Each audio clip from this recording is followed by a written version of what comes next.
5 বার অংশ নিয়ে প্রথমবার অলিম্পিকে কোনো পদক জিতেছেন ইউসুফ ডিকেচ। তবে এবার তিনি আলোচনায় ভিন্ন কারণে। শুধু আলোচনা বললে ভুল হবে, প্যারিস অলিম্পিকের সব আলোই যেন কেড়ে নিয়েছেন তুরস্কের এই শুটার।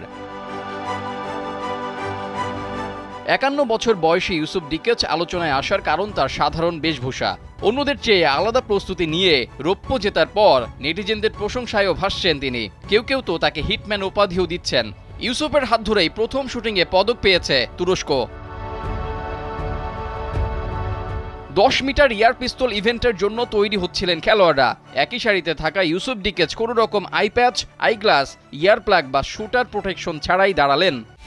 একমাত্র ওয়ালটন এসি দিচ্ছে 1 বছরের রিপ্লেসমেন্ট গ্যারান্টি এবং কম্প্রেসারের 10 বছরের গ্যারান্টি। এক হাতে পিস্তল আর অন্য হাত পকেটে ক্যাজুয়াল ভঙ্গিতেই প্রস্তুতি নেন তিনি।